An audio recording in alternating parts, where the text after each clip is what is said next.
let's talk about you for a second. Coming into your 5th year at Stanford, we're just saying to Coach, when you first arrived, it was kind of catch and shoot threes those first few weeks. Yeah. I think you didn't go inside the paint for a week or two, but that's obviously changed in so many ways.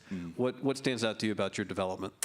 When I first got here, obviously I wasn't very highly touted, so it was just do whatever I can to help the team. What did they need? What was the easiest way to get on the floor? And so I just saw a need for three-point shooting, and I just really got in the gym a lot and just solidified that role and just did what I could on defense. And then, since then, obviously, with all the guys I played behind, Dejan, Bryce, Oscar Da Silva, you learn their little tricks and all the things that they worked on and they got better at. And so, when they left, I knew the role was coming. So it was just being ready for it.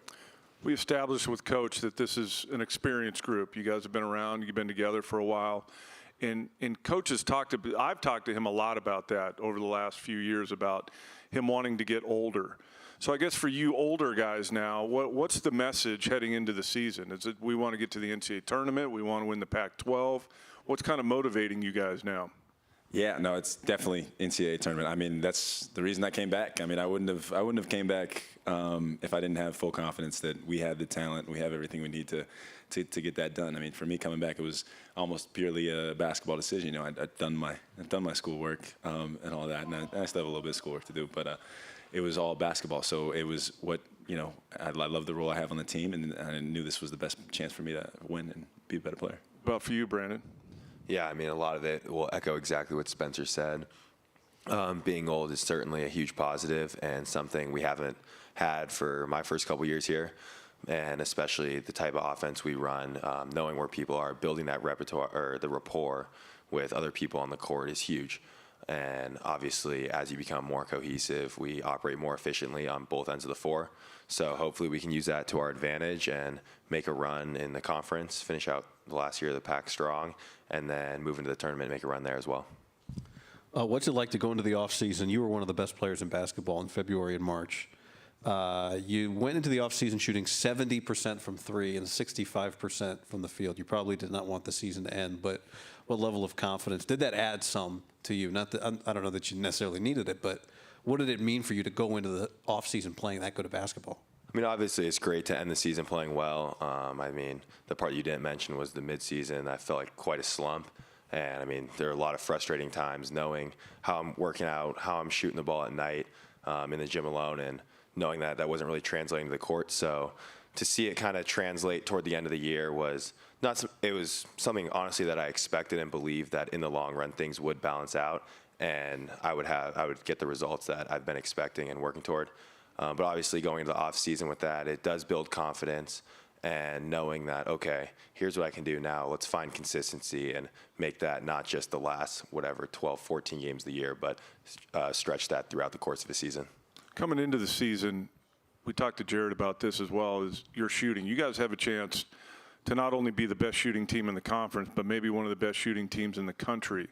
How does that change? I know it's coaching and he'll put you in spots and you'll run whatever you run, but for you guys individually, especially you, Spencer, you've been such a good shooter there for so long, knowing that there's multiple guys now that can make threes, how does that change each of your mindset, during the course of a game?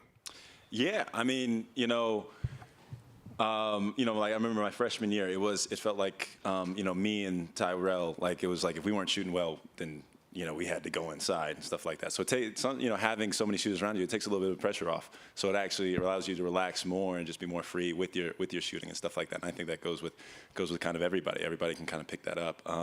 But along with that it's created a very unselfish team. We know everybody can shoot, so we look to get the best shot. We don't have to get it to a specific shooter all the time. It's just, draw two defenders, swing the ball around, find the best shot available on offense. A team with a lot of returners, but your point guard is new. He's experienced, Jared Bynum. So for both of you, what's it been like getting to play with him and learn with him, kind of what he likes, and him figuring you guys out? Yeah, it's been great. And as time's gone on, we obviously had the summer and foreign tour, and now that we're moving into preseason, we have more time. He understands what shots we all want to take, and he does a great job of putting us in the best positions to succeed. With him also comes a lot of experience. He's made the tournament twice. He knows what that's like. He knows what it takes. and bringing in that knowledge as well as his experience and talent on the court is instrumental for us to be successful this year. Does he know where to put the ball where you like it, Spencer? Yeah, honestly, it did not take us long to get that kind of chemistry. The summer trip, foreign tour trip, I mean, a couple of games where he had multiple assists, one game where he had 10 assists, and he knows to look for me. He knows how to kind of manipulate the defense to get me even a little bit more open. So it's been pretty seamless with us. Where do you like it? Like right here? He likes it right here. Right. Wherever I can get it, honestly. Wherever I can get it. Let's go over to Jesse with a media question. Yeah, on my left, in the third row, PJ. PJ, Carlos Smo, Pac-12 Network. Brandon, I was going to ask you, but Spence, it fits you also. Really should have asked Jared when he was up here. Both you guys have established how well you're capable of shooting the ball. I mean, even with your slump last year, Brandon, you're a 50-40 guy basically when the year's over. I don't know if you're willing to say. If you're not, talk to the guy next to you because he'll say it no problem whatsoever. Do you want more shots this year? As well as you guys have shot the ball, do you want a bigger role this time around? And can you sustain those numbers that you've shown? If your role increases, you get more shots, you get more minutes. Yeah, take that over, big guy. Yeah, I mean, I feel like we all want the role. We're all ready for the moment when it's right, but at the same time, I don't think either of us are going to be the one to force shots. We're not going to take shots that disrupt the offense.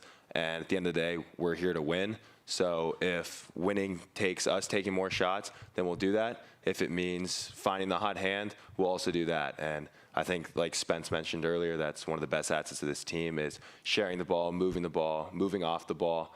And when the shots come to us, they'll come to us. Obviously, one of my things is trying to be efficient. And so when shots are falling.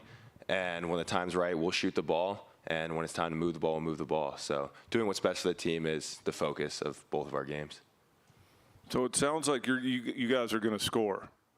So defense is always important, but it sounds like however far you guys go is probably going to be on the defensive side because you're probably going to score.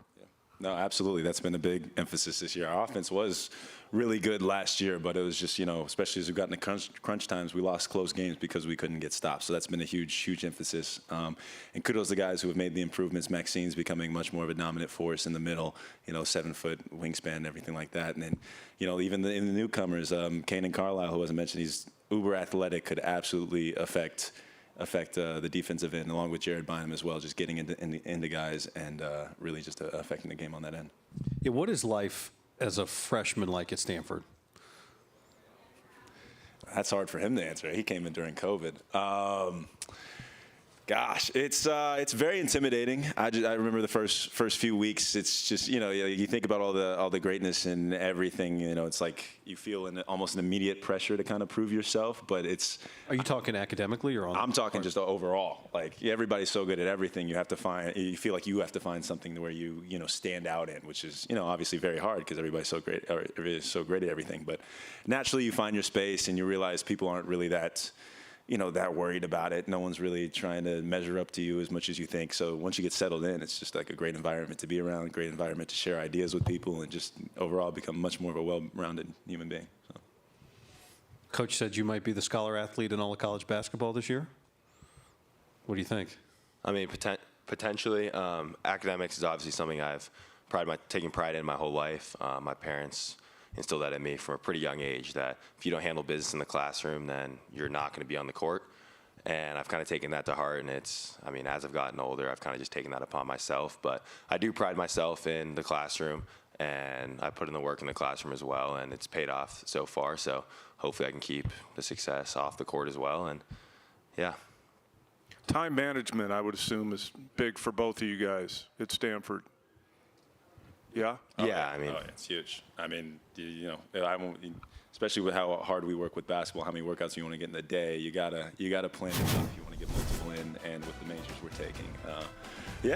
But it's something you got to learn for the rest of your life. Life only gets a little bit harder. So. All right, we're looking at your schedule here. Santa Clara coming up, and then off to the Bahamas. It's been a good year of travel for you guys between the international trip and the Bahamas. So enjoy. Good luck. Brandon Angel, Spencer Jones. Thanks, guys. Thank you. Thanks, guys.